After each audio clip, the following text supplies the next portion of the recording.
Today's topic is a hot one, the office dress code. No doubt about it, over the past 2 decades, the standards have changed for all but the most formal industries and positions. Hello, and welcome to HR Over Coffee, a video series covering timely and trending topics in HR and benefits, brought to you by the experts at HR 360.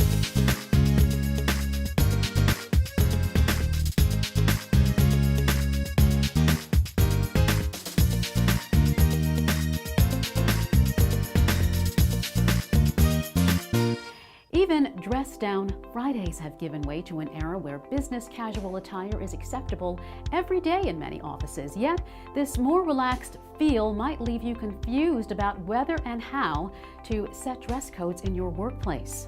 Unfortunately, you can't always leave it up to your employees' good judgment. Remember, your idea of casual may mean something entirely different from theirs, and the office is no place for this type of fashion emergency. That's why, in most instances, your best bet is to implement a dress code of some sort. You'll be giving your employees the guidance they need and setting standards that are in line with your company image and in compliance with the law. Here are a few do's and don'ts to keep in mind to help employees dress for success. Your employees are more likely to observe the dress code if you communicate it in a clear and unambiguous manner. It should be part of your employee handbook. This is your chance to articulate your company's desired image and offer suggestions of acceptable attire. You should also specify when formal business dress is required and clarify any areas that might be ambiguous. For example, will you allow sandals or t-shirts on dress-down Fridays? Finally, explain how the policy will be enforced. This is a big don't.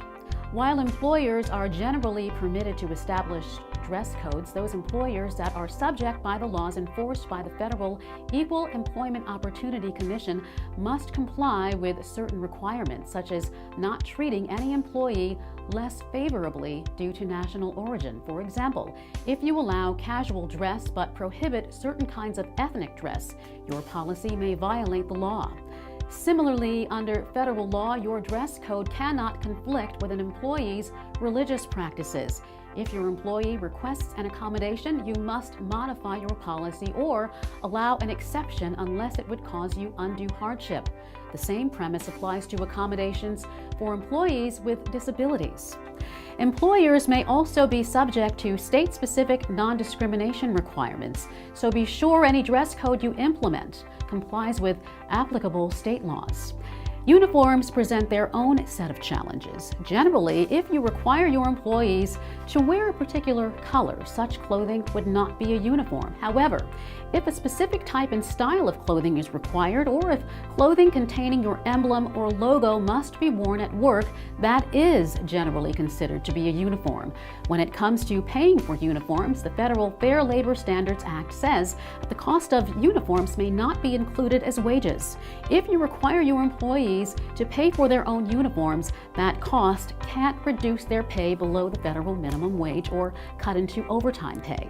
As you draft your company's dress code, it's a good idea to consult with an employment law attorney. Legal counsel can help you comply with any state-specific laws and also identify hazards and issues unique to your workplace that might mandate the use of personal protective equipment in your dress code. For more information on dress codes and policies, check out the U.S. Small Business Administration website at www.sba.gov.